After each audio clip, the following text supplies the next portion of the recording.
Hey everyone. I am going to run through the aquaculture lesson from what day is it today? From yesterday, 9/16. So I'm going to go through it kind of fast, so you might have to pause so that you're able to write down what's on the slide. Keep in mind, anytime I give notes, those notes you can use on any tests, quizzes, etc. All tests and quizzes are going to be open resource. So I'm not going to force you to take notes, but I highly recommend it so that you can use them on your quizzes. So, what is aquaculture? Aquaculture is the controlled production of animals that normally live in water. So it's fish farming. And it does involve animals other than fish, but in simple terms, layman's terms, it's essentially fish farming. It's actually a relatively old practice. It was started by Egyptians and the Chinese over 3,000 years ago. So there are two types of water creatures that tend to be farmed: freshwater and saltwater. Here in northern Minnesota, we don't have a lot of freshwater. Sorry, we have a lot of freshwater. We don't have a lot of saltwater. So we're going to focus on freshwater fish.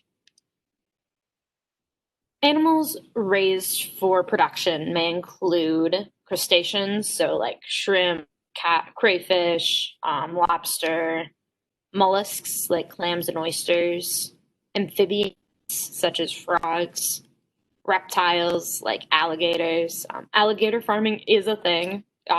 We probably can't do it up here, unfortunately. I would love to have alligators in my classroom. That would be exciting. I have a feeling Mr. Akery and Mr. Shimmick would shut that down real quick. But there are alligator farms down south, which is kind of cool. So why do we farm fish? Well, first of all, they provide high quality protein, they provide a high quality, high protein supply of meat. So it has a lot of protein within the meat. They are also more dependable to raise than like rely on fishing or catching. If you are raising them yourself, you know where they've been, you have a good idea how many you're going to have. When commercial fishers go out, it varies how many they bring back, and it's a little bit of luck. And if you are raising your own and have the practices, the conditions just right, you pretty well know how many you are going to be able to have at the end of the season. So aquatic animals are produced efficiently and economically.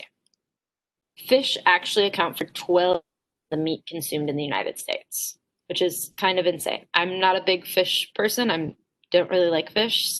12% feels like a lot to me, but a lot of people really do like fish, and it can be raised really economically, really cheaply. So some advantages over other agricultural animals. First of all, they're just significantly more efficient. For beef steers, about 9 pounds of feed is equivalent to 1 pound of gain. So for every 9 pounds that we feed them, we get about 1 pound of meat. On the other hand, fish, about 2 pounds of feed is 1 pound of gain. So we still are feeding them more than we're getting, but it's significantly more efficient than beef. Now, a lot of vegetarians, vegans who are looking at a world hunger standpoint, they will talk about how inefficient meat is. And it is inefficient.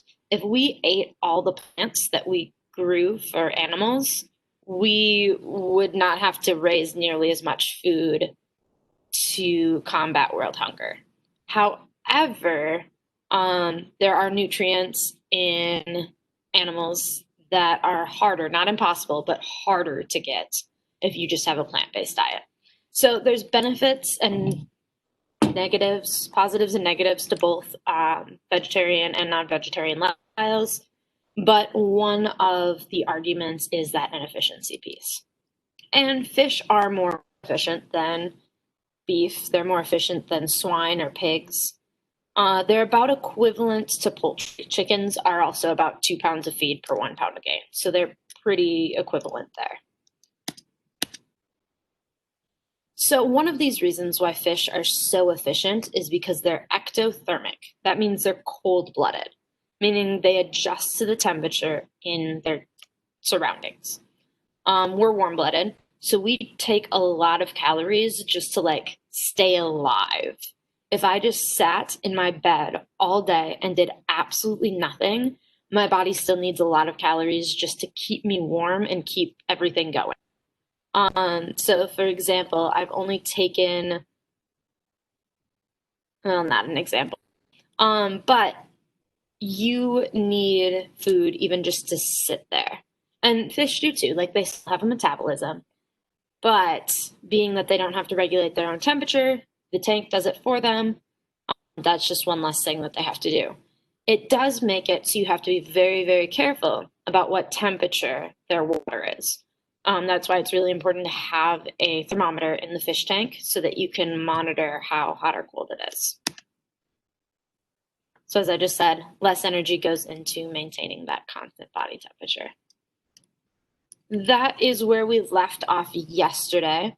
If you need to pause, go back, rewrite things down. Awesome. But that summarizes what we did yesterday. So have a great